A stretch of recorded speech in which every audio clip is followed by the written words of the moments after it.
చిత్తూరు జిల్లా పలమనేరులో ఆపరేషన్ సింధూర్ విజయవంతమైన సందర్భంగా హిందూ సంఘాల ఆధ్వర్యంలో 2000 మంది విద్యార్థినీలతో భారీ జాతీయ జెండాను ప్రదర్శిస్తూ ర్యాలీ నిర్వహించారు.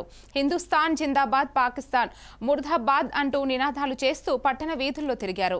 మిలిటరీ సిద్ధయ్య మాట్లాడుతూ పెహల్గాం ఉగ్రదాడి తర్వాత కేంద్ర ప్రభుత్వం తీసుకున్న నిర్ణయం విజయం సాధించిందని, ఉగ్ర మూకల్ని మట్టుబెట్టిన ఆపరేషన్ కు మద్దతుగా ఈ ర్యాలీ నిర్వహించామని తెలిపారు. విద్యార్థులతో పాటు పలు హిందూ సంఘాలు ఈ కార్యక్రమంలో భాగంగా పాల్గొన్నారు. భస్మీపటలం చేయడం జరిగింది.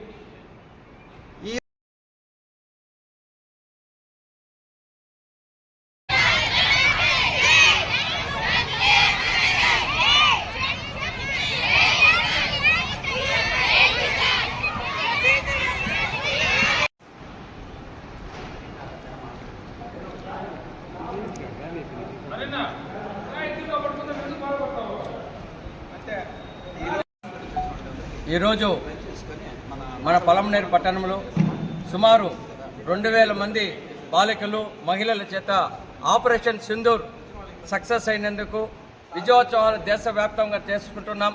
ఇప్పటికే పలమనేరులో వివిధ సంఘాల తరఫున ఈ కార్యక్రమం నెల రోజుల నుంచి కంటిన్యూ చేస్తున్నాం.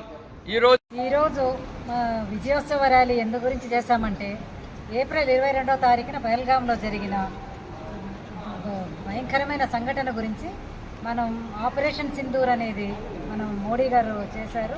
దాన్ని విజయవంతంగా జరిగిందని మన దేశం మొత్తము ఆపరేషన్ సింధూర్ విజయ ఉత్సవాల్లో భాగంగా స్కూలు, కాలేజీ పిల్లలతోటి సుమారు 2000 మందితో ర్యాలీ చేయడం జరిగింది.